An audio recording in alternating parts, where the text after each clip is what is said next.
Querido Deus Pai, nós somos gratos a Ti por este momento tão especial que Tu nos proporciona, Senhor, estar na Tua casa. Que alegria, que prazer estarmos aqui, porque a Tua palavra diz, e o Teu servo dizendo, que na Tua casa há fartura de alegria. E aqui estamos nós, meu Senhor, para louvar e glorificar o Teu nome e para aprender da Tua palavra. Usa o Teu servo que vai ministrar nesta noite, dá a ele, Senhor, a revelação e a facilidade para transmitir Tua palavra. Que todos nós possamos entender aquilo que Tu queres falar através dela para todos nós. Pai, oramos a Ti agradecidos por tudo, em nome de Jesus. Amém. Pastor Romulo. Pai do Senhor, irmãos, vamos na nossa caminhada no livro de Atos. Nós estamos, pastor Verlan está nas terças-feiras, dando o estudo sobre os 3 evangelhos, né?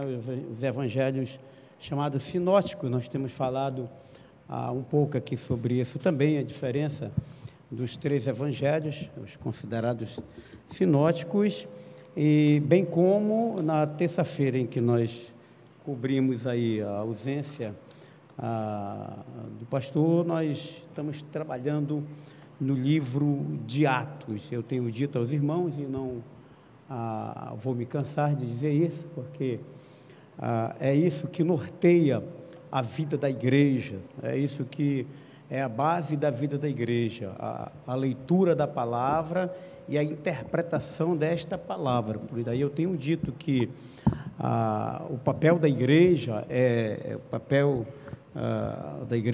hermenêutico, porque ele interpreta esta palavra e traduz de uma forma fiel às pessoas. Nós vamos ver que a luta toda de Paulo, nós estamos vendo, nós estamos já quase encerrando, faltando mais dois estudos, nós encerramos e fechamos o livro de Atos, para mostrar que Paulo era um defensor ardoroso do apego à palavra de Deus, porque tem muita gente que lê a palavra de Deus e inventa a história, inventa a historinha, né? Inventa coisa que não está no texto, inventa coisa que não está naquele contexto, e a pretexto de pregar a palavra de Deus, a pessoa até fala, pode fazer uma aula de coaching, né? Tem muitos coaches no Brasil, chamados coaches evangélicos, né? Que tem muitos milhões de seguidores, mas que falam uma mensagem para quem está acompanhando nossos estudos, uma linguagem do coach, uma linguagem, eu ouso dizer que ela é egocêntrica. Ela só dá carro, ela só dá status, ela só dá riqueza, ela só dá emprego, ela só dá concurso, ela foca menos na pessoa de Jesus e mais na pessoa do homem. E o evangelho puro, aquele que é como a água que a gente bebe, ao contrário disso, ele é um evangelho sofredor. Não sou masoquista, só para deixar claro, que masoquista é aquele que gosta de sofrer, não sou assim, mas o evangelho, ele impõe um peso muito grande, um peso social, um peso até moral. Nós vamos ver hoje o apóstolo Paulo aqui, um peso econômico até, porque você abre mão de muitas coisas, mas esta é a palavra de Deus. Alguém comparou um dia desse, uma pessoa da atualidade que tem 5 milhões de seguidores, não sei se é Facebook, Facebook eu acho que não tem tudo isso de Facebook, tem limite, né? Tem limite? Eu acho que tem limite, né? Mas não sei se é o Instagram. O sujeito tem 5 milhões no Instagram, né? E aí alguém comparou, porque ele tem 5 milhões de seguidores. 5 milhões é muita gente, né? É mais do que todo o estado do Amazonas. Pega todo mundo do estado do Amazonas, juntar com os jacarés lá de Inhamudá, que dizem que lá em Inhamudá tem 1 milhão de jacarés, né? Diziam na época, na década de 90, não era isso, né? O estudo lá do Ibama, que tinha... Vocês lembram dessa história? Tinha 1 milhão de jacarés em Inhamudá. Saíram contando jacaré por jacaré, não sei como é que faz isso, mas, enfim, tinha. Se juntar toda a população do estado do Amazonas, que é 4 milhões, e mais a população de jacarés, que tem 1 milhão de jacarés, dá 5 milhões. Então, é muita gente. E porque a pessoa tem 5 milhões, a outra pessoa comparou ele ao Billy Graham. Não dá, né? É para matar, né, pastor Jacó? para um bom leitor da Bíblia, para um bom estudante da Bíblia, a comparação é esdrúxula, no mínimo sem sabedoria, sem norte algum, né? Então não é os seguidores que dizem se a pessoa está pregando a palavra ou não, é a palavra contada, revelada, que nós estamos vendo no livro de Atos. Ela é hermenêutica, ela é interpretativa, e a missão da igreja, além de ser hermenêutica, interpretativa, de a gente traduzir isso, relembro os irmãos, lá Filipe, um dos 7 que foram escolhidos lá em Atos 6, para servir as viúvas cristãs do primeiro século, aquelas que eram helenistas, ou eram da cultura grega, que estavam sofrendo, estavam deixando de serem acompanhadas em detrimento das viúvas dos judeus, né, que falavam o hebraico.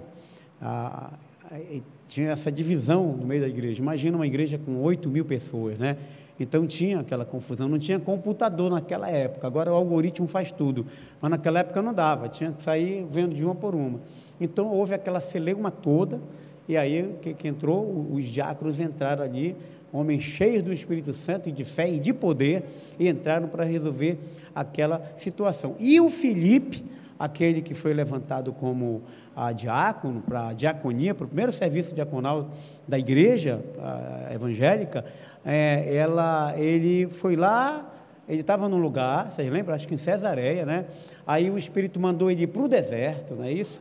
E aí ele viu, e diz o texto, diz isso, que ele emparelhou com o carro, e aí ele viu que o servo da rainha de Candace estava lendo um texto do profeta Isaías, e aí então, o que ele fez? Ele olhou e disse: entende tu que lês, o que lês?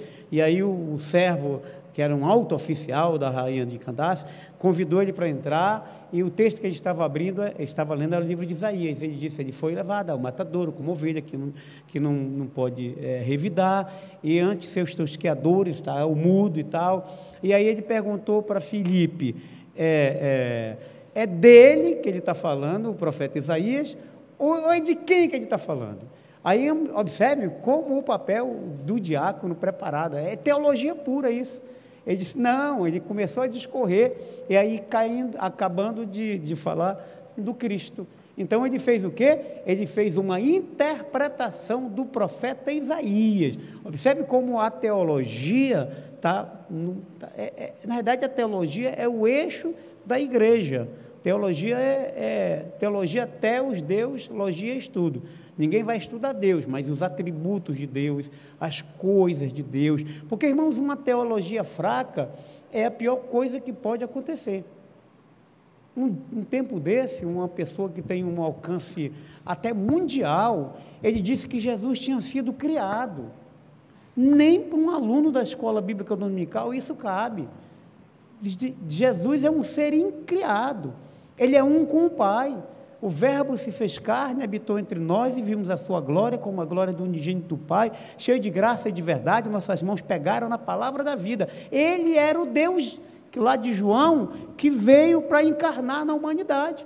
Não dizer que Jesus é criado, até para o novo convertido ainda vai, mas para um crente que participa da escola bíblica dominical, que participa de estudo, isso é uma aberração teológica.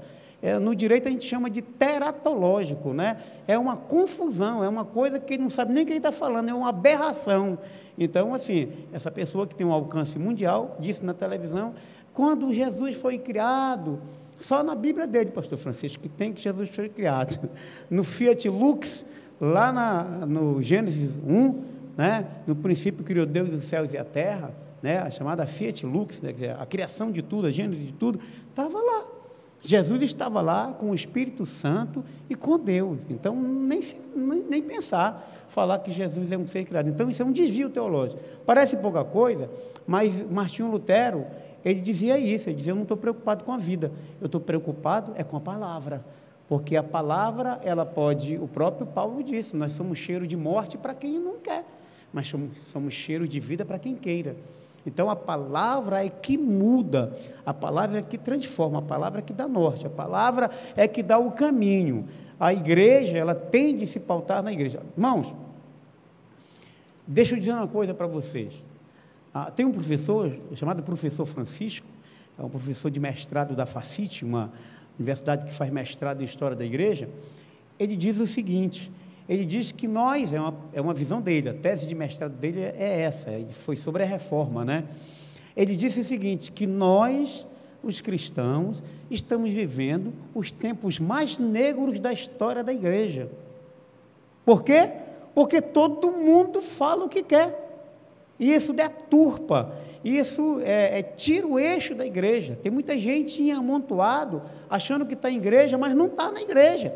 Do ponto de vista teológico, não é igreja. É lamentável dizer, não pensa que eu digo isso, e tal, porque a gente está numa igreja organizada, tudo arrumadinho. Até trouxe hoje para mostrar que nossa igreja é organizada. Nós vamos ver que, como os discípulos ali no primeiro, nós temos manual, nós temos CNPJ, nós temos tudo arrumado, é uma igreja organizada, e uma igreja organizada não se faz da noite para o dia. E tem muita gente que acha que vai montar uma igreja e monta um negócio, mas que não é uma igreja, né? Por quê? Porque foge do escopo bíblico. Nós temos que ter duas visões. A minha visão de fé, eu estou abraçando, vem, Jesus quer fazer alguma coisa comigo, venha. Agora tem que ter a visão também do leitor da Bíblia, do estudante, do pesquisador da Bíblia, que Paulo era, daquele que vai e tem uma leitura diferente. Você não vai renegar e nem detratar ninguém por causa da sua fé, por causa da sua crença, porque tem gente que crê de um jeito diferente. Agora você que estuda a palavra, que sabe que a igreja, que o papel da igreja é de interpretar, é de missão, aí você vai mais profundo, porque Deus é uma fonte inesgotável. Eu posso passar a vida todinha aqui, mas eu posso passar a vida toda pesquisando, entrando mais. O apóstolo Paulo, lá no final da sua vida, onde ele achava que seria o final, porque na verdade ele errou na previsão, graças a Deus, né? O apóstolo Paulo disse, eu já estou sendo oferecido como libação, lá capítulo 3 ali de 1 Timóteo, de 2 Timóteo, mas não foi não, depois ele ainda viveu um pouco mais, ele só foi morto mais pelo outro imperador, mais na frente, né? Mas ele disse assim, eu já estou sendo oferecido como libação, tem a meu segundo julgamento, o meu primeiro julgamento. Ele fez inclusive uma reclamação para Timóteo. Ele disse, ei Timóteo, eu fiquei sozinho no primeiro julgamento, ninguém veio aqui. Ele estava dando uma cutucada no próprio Timóteo. E aí, por que eu digo isso? Porque mais na frente ele diz assim, não te envergonhes desse velho. O Timóteo, ele ficou meio desconfiado, ele achou que não tinha que ir para o primeiro julgamento, ficou por ali, porque ele podia ser preso também, mas aí o Paulo dá uma palavra de coragem, nem por isso Paulo detratou. Paulo disse, ninguém esteve comigo no meu primeiro julgamento, a não ser, ele cita uma pessoa lá que foi, esse é fiel, esse foi comigo lá, mas ele disse para Timóteo, vem rápido, antes do inverno, traz a capa que eu deixei em Trode, traz os livros, e em especial os pergaminhos. Os pergaminhos eram os capítulos, os rolos do profeta Isaías, esse que Filipe lia e que o eunuco, ou que o servo da rainha de Candace estava lendo lá. Era muito precioso, no meio da igreja, esses escritos eram preciosos, era o livro do profeta Isaías. Imagina, o velho Paulo, depois de ter feito toda a dissertação, vamos dizer, teológica do Novo Testamento, mudando a feição da crença, porque a crença era judaica, a teologia era judaica, ele coloca a teologia cristã, a teologia de Cristo, aproveitando os preceitos da lei judaica, que são bons, que é a lei, e tirando as ordenanças, que para cristão do Novo Testamento, nós vamos ver mais adiante da leitura, não era necessário, e Paulo tirou aquilo, inclusive enfrentou uma situação muito difícil com os próprios judeus, com os próprios crentes da igreja de Jerusalém. Ele enfrentou um problema muito grande, porque ele fez uma interpretação correta da palavra, e depois nós vamos ver aqui, né? Então, isso para dizer isso, que esse professor lá da Facite, o professor Francisco, ele diz isso, que nós estamos vivendo um período muito, muito muito complicado da história da igreja. É muito complicado. Para não falar, aqui a gente está muito bem obrigado. Todo mundo a gente fala, né? Isso é estatística. Nós somos quase 30% de evangélicos, não é isso? Somos quase 30% de evangélicos, nós somos. Mas na Europa, nos últimos 15 anos, fecharam mais de 15 mil igrejas na Europa. Na Alemanha, tem igreja que virou pub, né? O barzinho, aquele barzinho, chamados pubs, né? Virou bar de beber cerveja e encher a cara. Outros templos foram transformados em boates. Vocês pensam que não, mas se você começar a pesquisar, você vai verificar que o islamismo está avançando de uma forma ensandecida, sem controle. Essa semana eu tomei um susto, uma irmã me disse, o meu filho é muçulmano. Eu tomei um susto, eu digo, meu Deus, Deus tenha misericórdia, né? O Senhor tenha graça. Não está no Brasil, mas o filho da irmã é muçulmano. Meu Deus, isso é do ponto de vista do cristianismo, o islamismo vai avançar. Nós somos os cristãos, cristão, quando eu falo, é todas as correntes que seguem a Cristo, os católicos, os cristãos mesmos, as igrejas históricas, episcopais, e todas elas, a igreja da Síria, que é cristã também, enfim, mas os cristãos ainda são maioria, mas a previsão é que em 2040 vai ter mais muçulmano do que crente sobre a terra. Então, se você começar a ler, se você entra no Google aí, bota Missão Portas Abertas, né? Tem inclusive o Dia da Igreja Perseguida, eles já estão mandando para a gente. É uma frustração minha que a gente nunca conseguiu fazer aqui na igreja, o Dia da Igreja Perseguida, que é o chamado DIP, né? É um dia que a gente tira uma oferta, faz um culto só lembrando. Esse ano que vem eu acho que é os irmãos da Coreia do Norte, em prol da igreja da Coreia do Norte, né? Então, assim, se você olhar para o DIP, você começa a se assustar, de verdade, irmão.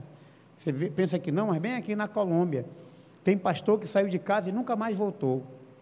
Aqui na América Central, tem pastor que foi trucidado, bem aqui pertinho do nosso lado, e a gente acha que está tudo bem. No Brasil, a gente tem de orar para que o evangelho não seja sufocado. Você sabe bem o que eu estou falando. Eu não sou nem de direita, nem de esquerda.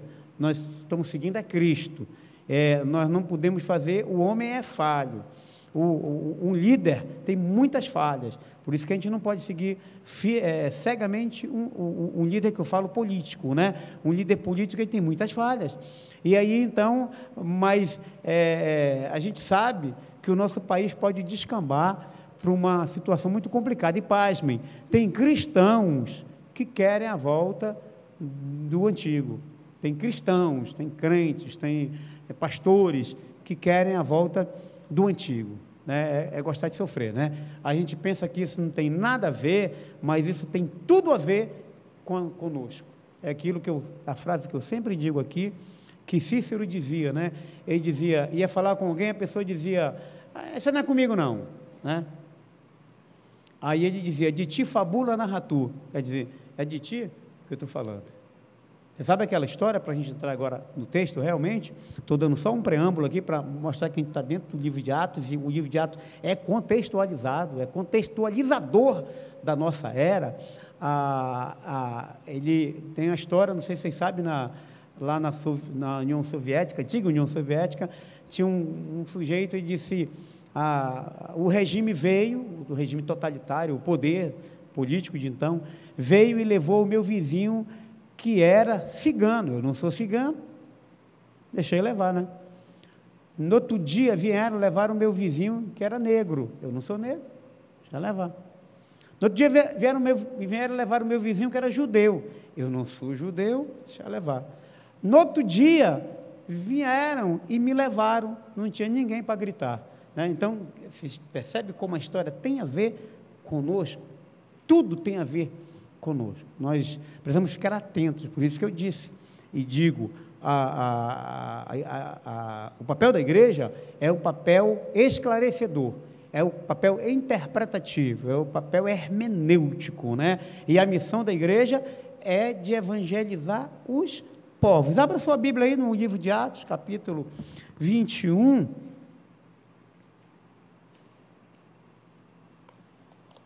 Nós vamos ver que Paulo chega a Jerusalém aí, meus irmãos. Esse texto nós vimos a semana passada, aquela viagem que fez, a terceira viagem missionária que o apóstolo Paulo fez.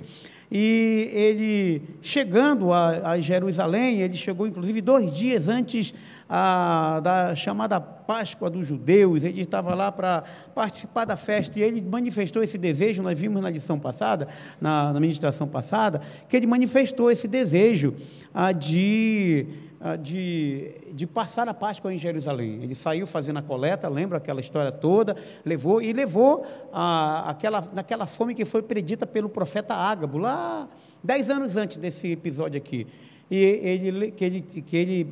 ele predisse, né, fez a previsão de que iria ter uma fome muito grande em Jerusalém. E aí o que acontece? Ele chega aqui nesse momento em Jerusalém, sai trazendo o que ele veio fazer, e ele chega em Jerusalém e se apresenta. Olha o que diz aqui o texto no verso 17: tendo nós chegado a Jerusalém, nós aí é o evangelista Lucas, é o doutor Lucas que se inclui, ele diz, tendo nós. Então, Lucas é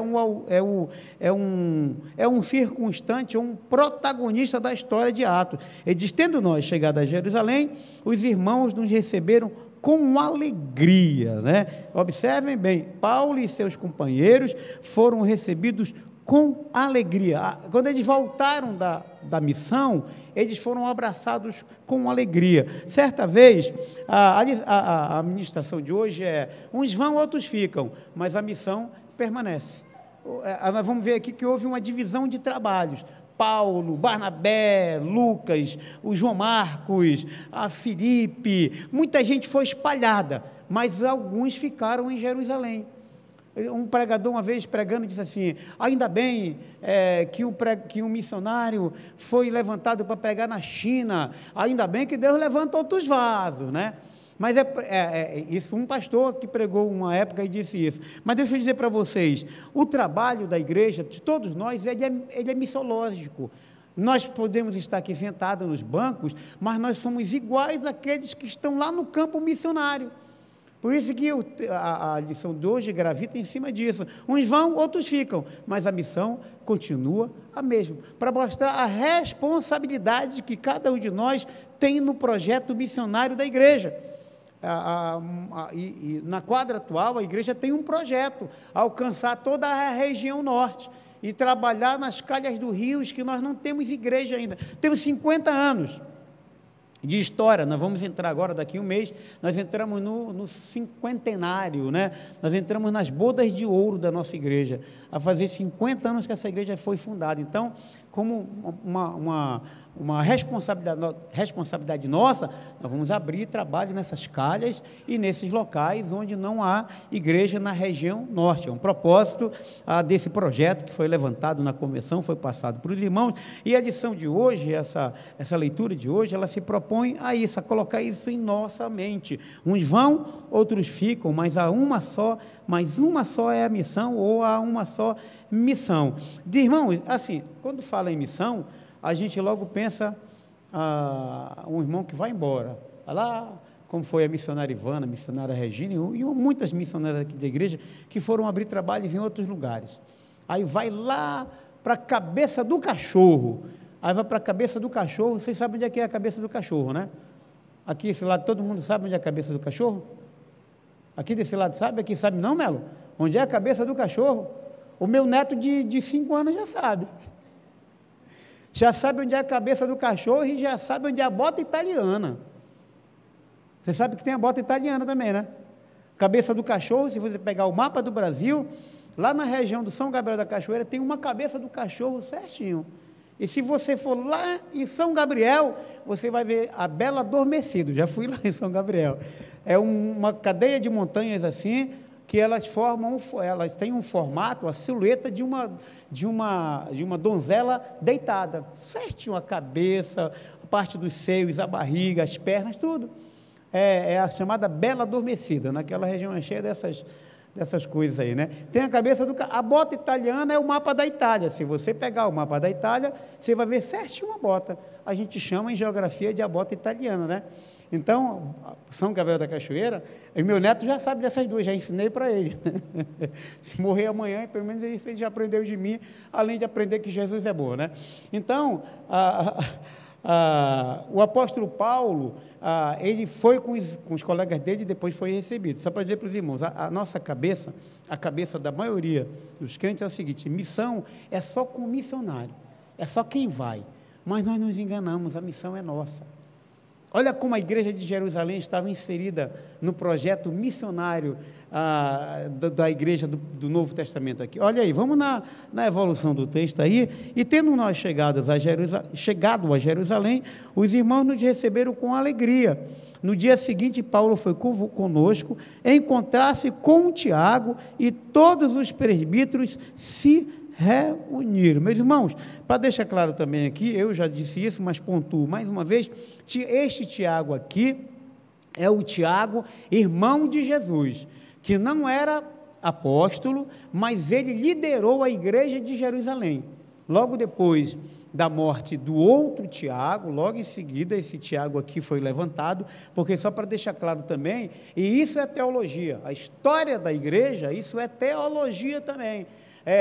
Porque senão às vezes a pessoa confunde, pensa que esse Tiago, porque lá tinha 2 Tiagos, você sabe que no meio dos discípulos tinham 2 Tiagos, e apareceu esse terceiro Tiago aqui, que era o irmão de Jesus, que só creu nele depois que Jesus ressuscitou. Lá em Marcos, tem um texto de Marcos, não sei se é ali perto do 4 ou 6, capítulo 4 ou 6, foi a Maria, e diz assim, Maria, aí ele diz os seus irmãos, que são 4, e aí ele diz, e suas irmãs. Então, Jesus tinha no mínimo 6 irmãos, porque disse suas irmãs, então no mínimo era 2, vamos contar como 2. Aí ele diz os outros 4 irmãos dele. Então Jesus tinha no mínimo 6 irmãos, mas só a Maria, uma vez Jesus estava numa casa, num lugar, fazendo um milagre, e a Maria e os seus filhos foram lá tentar arrebatar Jesus, dizendo que ele estava fora de si. Está lá no texto. É só para pesquisar no livro de Marcos, não é um texto que eu coloquei aqui, porque não me ocorreu agora. E aí, esse Tiago, que estava dizendo que Jesus não estava bem da cabeça, esse Tiago se levanta como o líder da igreja em Jerusalém. Esse Tiago, diz a história, diz a tradição, não a Bíblia, esse Tiago diz que ele era chamado Tiago Joelho de Camelo, porque ele orava tanto, mas orava que o joelho dele ficou dessa grossura. Agora, ele orava e era um bom administrador, que nós vemos aqui que ele tomou conta realmente da igreja de Jerusalém. Ele saiu levando, e quem que ele chama? Os presbíteros da igreja. Olha a simplicidade e olha a humildade do apóstolo Paulo, do grande apóstolo Paulo. E ele recebe um conselho desses camaradas aí. Quer ver? Vamos ver.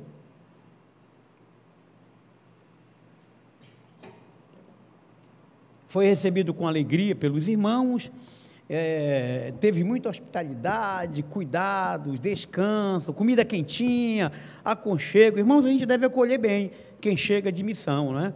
É o dever da igreja, é uma forma concreta e graciosa de a gente receber, senão a gente é muito bom no discurso, na retórica, mas na prática a gente é muito mal educado, né? Porque a gente diz assim, quão formosos são os pés daqueles que anunciam as boas novas, que diz a Sião, o teu Deus reina. Aí eu pergunto, quantas vezes você te deu um presente para um missionário que vem lá do campo?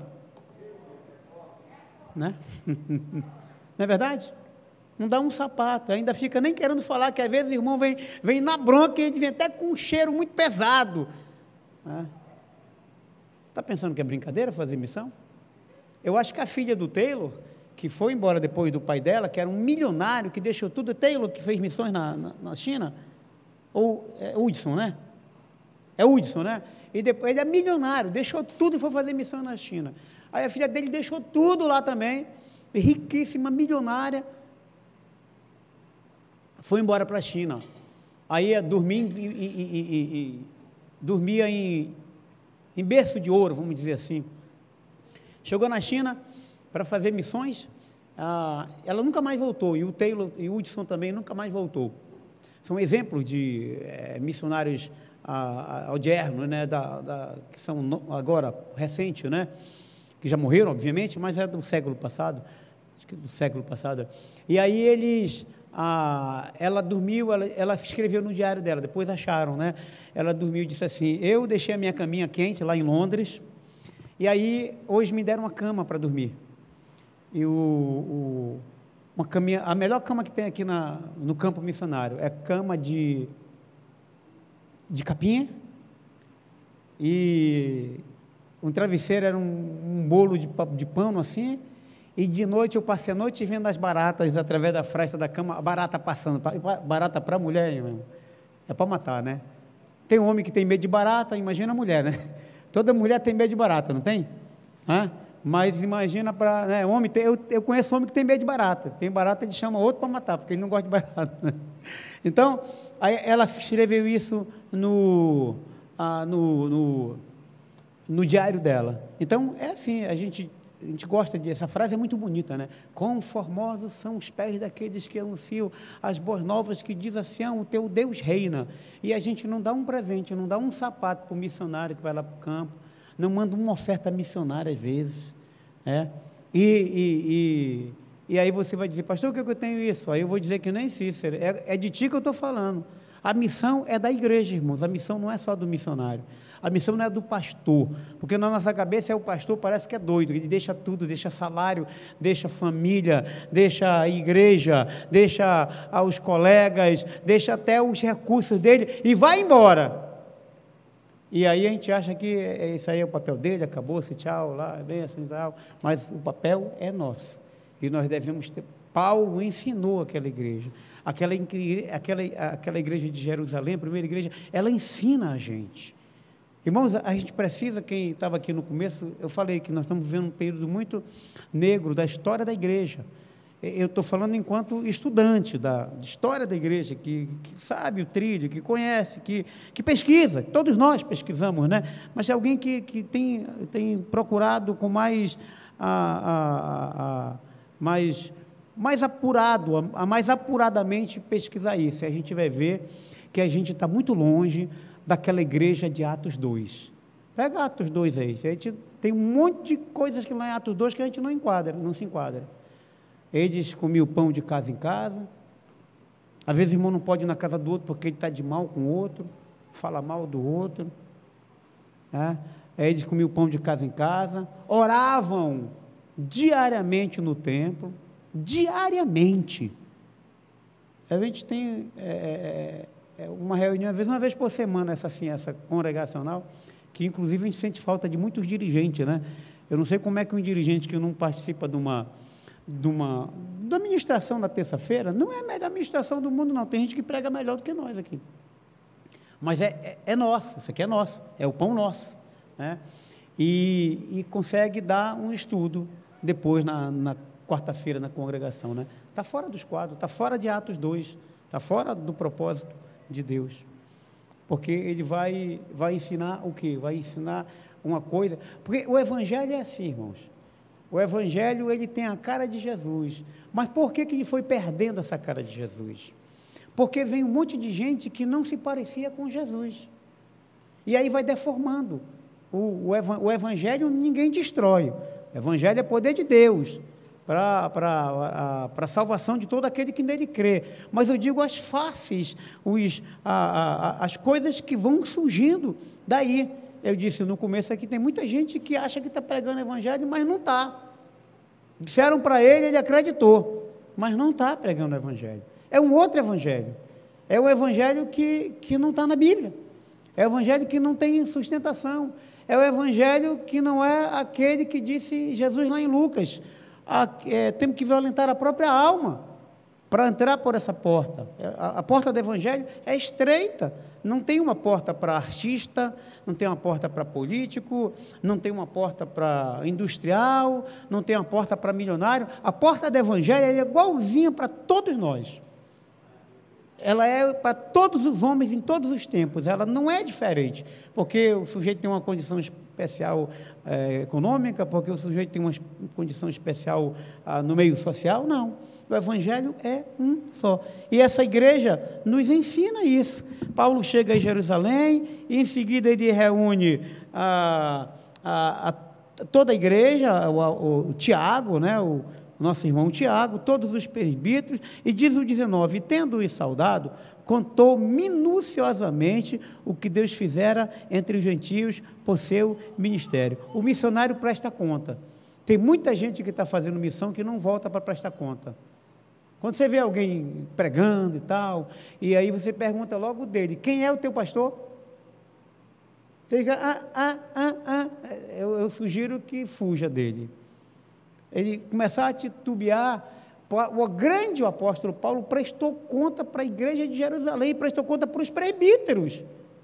Aqui, olha o que diz o texto. Foi Tiago e os presbíteros, não foi toda a igreja. Ele prestou conta, por quê?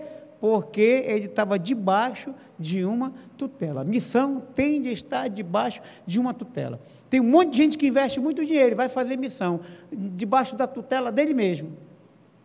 O apóstolo Paulo dá uma explicação e dá um ensino em cima disso aqui. Ele mostra que tem de prestar conta. Ele não é um sujeito solto no meio do mundo. Ele volta para a igreja dele para prestar conta. Ele não faz as coisas por ele mesmo. Né? Ele não. Tu ia falando, Paulo?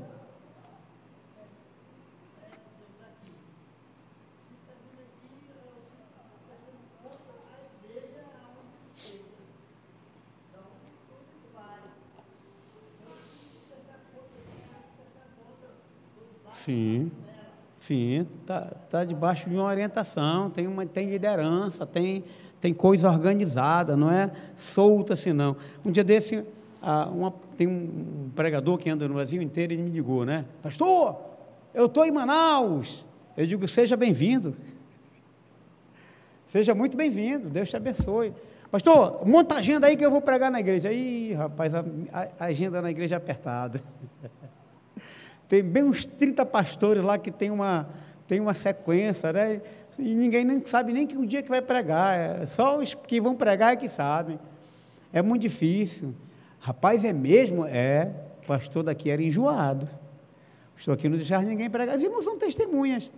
Quantos de fora pregam aqui? Quantos de fora pregam? Nada contra os de fora, não. Tem gente de renome, de responsabilidade, de peso espiritual, mas bem poucos. Bem poucos. E Paulo voltou para prestar conta. E essa pessoa disse, mas não dá para mais, rapaz, tem agenda para 2023, mas sei nem como é que está.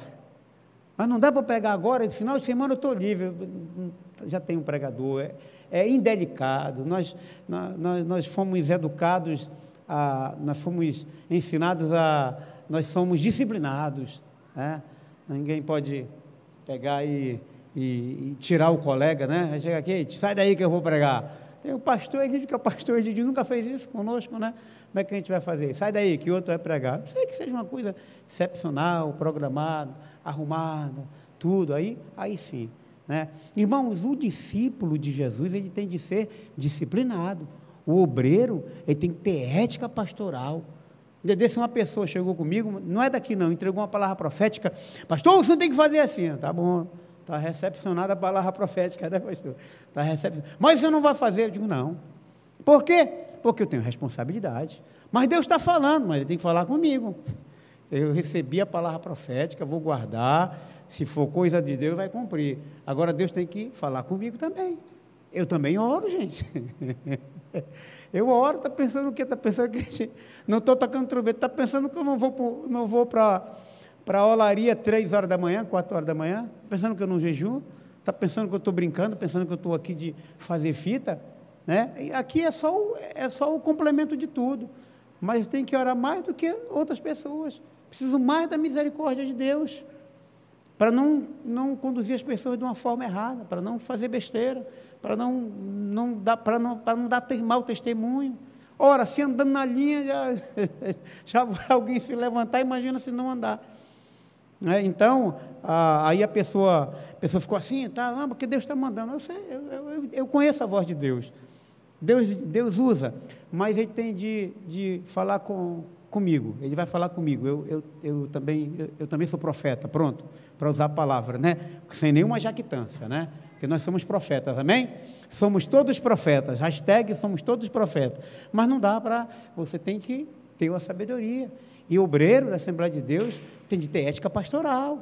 Tem que saber, não pode fazer coisa que está fora do script, por mais que isso cause um preço. Eu, pelo menos, aprendi isso com o pastor Eliude, irmão. A gente ouviu o pastor Eliude quantas vezes ele não tomava uma atitude por conta da ética. É ética. Porque Deus está mandando, o que Deus me falou. Calma. Deus não desparafusou da cabeça, não. Deus é fiel e Deus está no controle das coisas e Deus está na ordem das coisas. Deus tem o controle das coisas cada um de nós que temos função de liderança, quer seja numa congregação, nas atividades administrativas da igreja, nós temos que ter uma postura. Não pode fazer de qualquer jeito, porque senão a gente foge do projeto de Deus, e o projeto de Deus tem ordem, tem comando, tem liderança, tem organização. Olha que o grande apóstolo Paulo, irmão, o apóstolo Paulo era professor disso aqui tudinho. Ele começou aqui na bronca, ele começou perseguindo os judeus, os cristãos,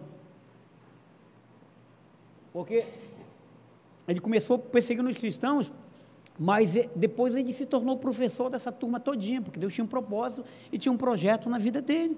E o que acontece com o apóstolo Paulo? Ele vai e ele faz uma prestação de conta com aquela igreja, se submete, e observem bem, tinha judeu dentro, e o conselho da igreja dá um conselho para Paulo. Paulo é o seguinte, os judeus não te suportam, os judeus mesmo, porque tu quebrou a espinha dorsal da religiosidade judaica, com a questão do cristianismo. Mas os crentes judeus também não estão gostando de ti. Então a bronca estava alta para Paulo. Os judeus não gostavam e os crentes judeus não gostavam dele. Por quê? Porque o apóstolo Paulo vai e vem trazendo o evangelho, dizendo, gente, nós vamos atender o que foi resolvido no concílio de Jerusalém, capítulo 15 de Atos. O que deve acontecer com os cristãos novos? Abster-se da prostituição, lembra lá? Da carne oferecida aos ídolos, é isso, e não precisava circuncidar. O único que ele mandou circuncidar foi Timóteo. Ele mandou circuncidar porque Timóteo era filho de mãe judia, então ele tinha um pouco do judaísmo, e era filho de pai grego, vocês lembram? E ele disse para Timóteo, vai circuncida para cumprir a lei, mas ele não faz isso com Tito, que era essencialmente gentil, que era grego. E aí o que acontece? Aí vem aquela confusão. Aí disseram, na evolução do texto, os irmãos podem observar, que eles disseram assim, estão dizendo no meio da igreja, aqui dos 8.000, que é o número de crentes aqui, estão dizendo que tu está tirando toda a liderança de Moisés. Olha o texto aqui, é textual isso. Ele diz assim, ouvindo o conselho, que ouviu o relatório, daqui a pouco a missionária vai dar o relatório também da viagem de Itacoatiara, porque eu estou dizendo que o apóstolo Paulo, nós estamos estudando, ele prestou conta da viagem missionária. Então, missão tem organização, tem liderança, tem tudo, né? E aí, eles ouviram o relatório e disseram assim, eles glorificaram a Deus, aí, bem vês, irmão, quantas dezenas de milhares entre os judeus que creram, quer dizer, os judeus crentes, os judeus cristãos, que creram e todos são zelosos da lei, e foram informados a teu respeito, que ensina a todos os judeus entre os gentios a apostatarem de Moisés. Olha a bronca de Paulo. Os judeus não gostavam de Paulo porque ele quebrou aquelas ordenanças todas, né? Que não precisava circuncidar, bastava, ele estava atendendo a decisão do Conselho do Concílio de Jerusalém, que era para afastar-se da prostituição e abster-se de comer as carnes sacrificadas. Era o que precisava, ter fé em Cristo, e acabou-se. E aí ele disse, entre os cristãos, os crentes judeus, eles estão dizendo que tu está ensinando que tem que apostatar de Moisés, dizendo-lhes que não deve circuncidar os filhos, nem andar segundo os costumes da lei. Irmãos, aqui há uma lição de inteligência e uma lição de humildade do apóstolo Paulo. O apóstolo Paulo dizia, vocês não sabem da missa metade. O evangelho que foi revelado a mim. Os irmãos sabem que a Bíblia não relata isso, mas a história relata, e no livro de Atos deixa claro isso aqui. Depois que Paulo teve um encontro com Cristo, lá na estrada de Damasco, ele passou 12 anos fora, depois que ele voltou para a igreja. E dizem os grandes estudiosos que ele passou estudando, lendo a palavra, para poder decifrar, daí porque ele entra com toda a autoridade, rasgando tudo, como dizem, como diz o ditado, né? Ele vem destruindo aquela mentalidade arcaica que estava no meio da religiosidade judaica, de observar as luas, os dias da semana, tem que matar uma rolinha, tem que fazer esse sacrifício, tem que fazer desse jeito, só pode andar uma milha, não pode ir no sábado, não pode ir. Então, o apóstolo Paulo ele estudou e teve profunda revelação, ele diz isso lá em Timóteo não, em Filipenses, ele diz isso. Ele fala que ele teve essas revelações, né, que foi ao terceiro céu, para poder decifrar o Evangelho. E aí ele entra fazendo toda essa explicação do Evangelho, e aí assim mesmo ele é detonado e incompreendido dentro da igreja.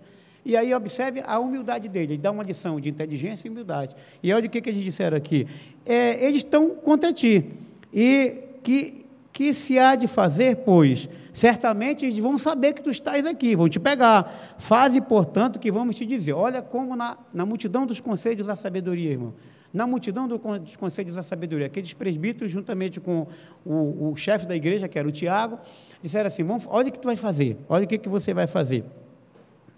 Há entre nós 4 homens que voluntariamente aceitaram votos. Eram 3 homens que fizeram votos ainda debaixo dos preceitos do judaísmo.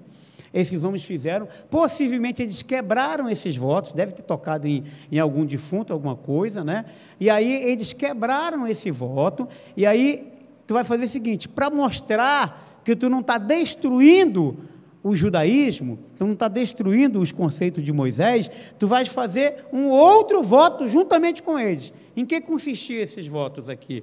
Eles ficariam um tempo sem raspar o cabelo, sem aparar o cabelo, né? O barbeiro ia reclamar lá, porque não ia cortar o cabelo deles. Aí eles tiravam um período, depois eles raspavam a cabeça, e aí ofereciam juntamente com as oferendas que a lei de Moisés dizia que era para oferecer. Matava aqui no caso, acho que matou 8 rolinhas, que era 2 por cada um, 2 carneiros, e aquilo era oferecido para o sacerdote, junto com o cabelo que eles raspavam, junto com os animais que eram sacrificados, e eles eram oferecidos como libação a Deus e como voto de Nazireu. E Paulo se submeteu a isso, ele podia dizer, gente, o evangelho não precisa disso, irmãos. Tem um ditado antigo que na terra de cócoras, na terra de sapo, de cócoras com ele, né? O pastor Edith tinha uma frase muito que ele usava muito, dizia, rapaz, vamos fazer isso aqui para cumprir toda a lei e os profetas. É para fazer, nem preciso fazer, mas vamos fazer, que é para cumprir toda a lei e os profetas. E aí, Paulo se submete a isso, aí os irmãos entendem que ele não estava detonando Moisés, mas que era a compreensão exata do Evangelho, a revelação. Porque Paulo diz lá em 2 Timóteo capítulo 3, verso 16, ele diz, grande é o mistério da piedade. Ele falava do Evangelho profundo. Qual é o grande mistério da piedade? Aquele que foi manifestado em carne, visto por anjos, pregado entre gentios, crido no mundo, foi recebido na glória. Ele dá as fases da manifestação de Jesus Cristo. Foi manifestado em carne, visto por anjos, crido entre os gentios, pregado entre as nações e recebido na glória. Está lá, 1 Timóteo 3,16. E ele fala isso para mostrar o mistério da piedade, para dizer, o Evangelho é isso. O Evangelho é crer nesse Cristo que foi manifestado, que foi visto por anjos, que foi pregado aos gentios e um dia foi recebido na glória. Ele aceita esse desafio e a igreja, aqui para a gente concluir, a igreja continua na missão. Olha o que diz aqui, para a gente já ir encerrando. Ele diz assim, ele diz, vai, toma-os, purifica-te com eles e faze a despesa necessária. Paulo pagou, tá? Paulo pagou o sacrifício dele e dos 4, porque ele estava entrando, que era para fazer o conjunto lá. Paulo pagou, isso é um exemplo para a gente também. Paulo pagou o voto daqueles lá, porque eles já tinham feito, e como disse os irmãos, a Bíblia não relata, mas os livros que comentam isso, dizem que esses aqui possivelmente quebraram esse voto. Eles fizeram um voto, mas por uma circunstância, pegaram em morto, enfim, alguma coisa que não podia enquanto estava no voto de Nazireu. E aí Paulo foi lá e pagou a despesa necessária, e foi um conselho dos presbíteros e de Tiago, pagou a despesa necessária para que raspem a cabeça e saberão todos que não é verdade o que se diz a teu respeito, e que, pelo contrário, andas também tu mesmo guardando a lei. Paulo não precisava guardar a lei, mas ele guardou para salvar. Ele disse, eu me fiz de grego para com os gregos, de gentil para com os gentios, de judeu para com os judeus. Ele sabia que a grande inteligência do missionário é saber andar no meio de qualquer circunstância, em qualquer lugar. Quando os gentios que creram, já lhes transmitimos decisões para que se abstenham das coisas sacrificadas a ídolos do sangue, fala da decisão lá do concílio, né? De animais sufocados e das relações sexuais ilícitas. Ele diz aqui, quanto a gentios que creram, ele não precisa se circuncidar, não precisa fazer sacrifício, não precisa fazer nada disso. Ele tem que se abster da prostituição, que é das relações sexuais ilícitas, dos ídolos e da carne dos animais e dos animais sufocados, né? Portanto, no nosso cardápio não entra sarapatel, galinha cabidela, galinha que é morta por sufocamento, é fora do cardápio do cristão. Essa igreja aqui sabe disso, né? E tem muita igreja que não sabe disso.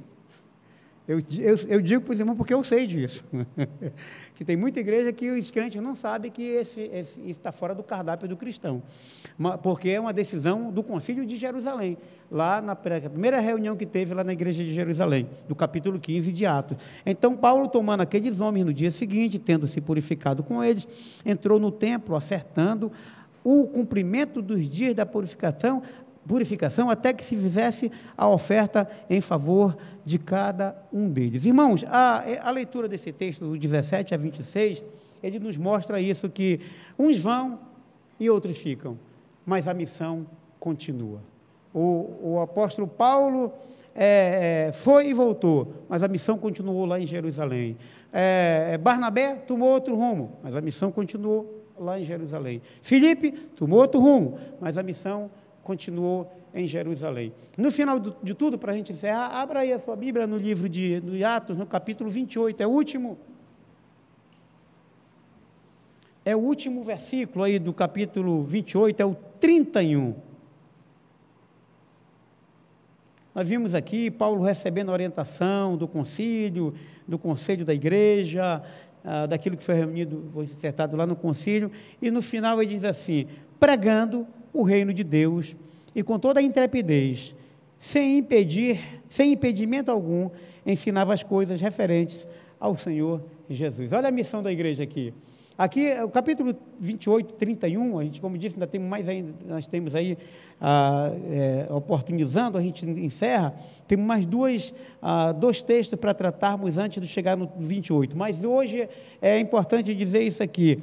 Olha o verso 31, ele sintetiza tudo isso que a gente vem dizendo todos esses dias aqui, pregando o reino de Deus, missão, O papel da igreja é missiológico, a chamada missio Dei. A missão de Deus é ganhar, salvar aquele que se havia perdido. E pregando o Rei de Deus e com toda intrepidez, sem entendimento algum. Mas como sem impedimento se ele estava preso? Paulo estava preso aqui, na última prisão dele ele estava preso. Aqui, como é que ele diz que está em impedimento? Porque ele diz o evangelho não está preso. Paulo, eu posso estar preso por alguma circunstância.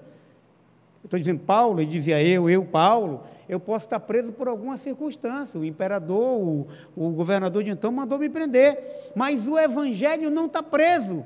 Uns vão, outros ficam, mas a missão continua. E ele diz assim, e sem impedimento algum, ensinava as coisas referentes ao Senhor Jesus Cristo. Aí entra aquilo que eu disse, a missão da igreja é hermenêutica, é interpretativa, é de ensino. Por conta da falta de ensino, é que tem muita gente fora do caminho do Senhor. Acha que está no caminho, lê até a Bíblia, mas está fora do caminho do Senhor. E tem muita gente que às vezes frequenta a igreja, que participa de movimentos, que faz tudo, mas ele está fora, porque alguém interpretou um dia a Bíblia para ele errado. E se ele não entra nesse, como disse para os irmãos, é custador? Custador. Ler a palavra para interpretar é muito difícil, dá sono. Você lê 3 capítulos por dia, não dá sono, pastor Manuel? Dá sono? Hein? De domingo, dá sono ler a Bíblia, irmãos, pega lá no teu quarto, 3 horas da manhã, naquele geladinho, eu estou falando uma coisa que os irmãos não entendem, naquele geladinho, você vai ao banheiro, quando você volta, dá vontade de quê? Me diga, quem for bem espiritual, vai dizer, de orar, pastor, de descer, de ir para a olaria, né? Mas a maioria das vezes, irmão, dá vontade de se embrulhar dos pés à cabeça, que nem a Carapanã é fazer aquela musiquinha no ouvido, né? Não é verdade? É do obter. Um coração bondoso, interpretação da palavra, ter o coração na obra, ter o coração em Jesus, amar ao Senhor, dá trabalho. Dá trabalho ler a Bíblia. Não lê a Bíblia brincando, não. Você pode ler qualquer dia, você lê 100 folhas. Vai ler a Bíblia para tu ver. 3 folhas você já fica... Aí, jejuar, dá trabalho? Dá trabalho. Orar pela madrugada, dá trabalho? Dá trabalho, mas é o papel da igreja. Paulo fazia isso porque ele orava. Jesus fez o que fez porque ele orava. John Wesley fez o que fez porque ele era um homem de oração. Diz que alguém foi na sala o John Wesley, antes de ir embora, porque o John Wesley, ele pregou na Inglaterra, depois ele foi embora para os Estados Unidos, né, junto com seu irmão Carlos Wesley, e alguém diz que foi no quarto onde o Wesley dormia, diz que do lado da cama tinha 2 buracos, tem gente que vai orar e ainda bota a sandália, né,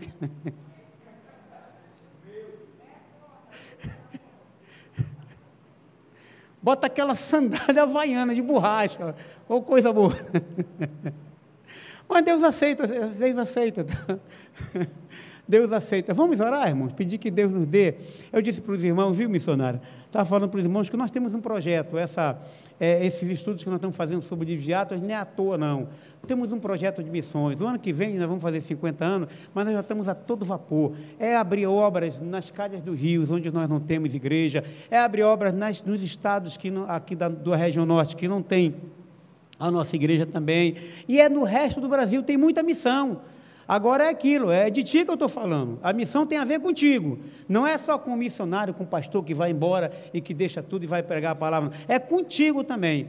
Porque aí, enquanto estamos aqui, nós estamos ganhando almas e nós estamos cooperando e nós estamos orando também. Amém? Levante a sua mão, peça de Deus um espírito missionário, uma graça de Deus, uma renovação missionária, para você ser um cooperador, você ser uma pessoa que ore por missões, e uma pessoa que se dispõe a ir também por missões. Pai querido, nós te louvamos, porque a tua bondade, Senhor, é infinita e imensa, assim como o Senhor usou o Saulo de Tarso, que se transformou no Paulo de Jesus Cristo, se transformou no grande apóstolo Paulo. Nós queremos ser instrumentos teus, teus, Senhor, cooperando, orando e indo também fazer a tua vontade. Faz-nos uma igreja missionária de verdade, Senhor, que os nossos bens, os nossos haveres, eles sejam utilizados em prol do teu reino, no prosseguimento na missão, assim como o apóstolo Paulo, que deu tudo em prol do evangelho, deu a sua vida, deu os seus bens, Barnabé, que deu exemplo de desprendimento também, Senhor, assim como eles, faz-nos uma igreja fortalecida pelo teu Espírito Santo, que compreende a palavra, que entende os sinais e que se dispõe a fazer a tua obra, pelo nome de Jesus, para a tua glória. Amém.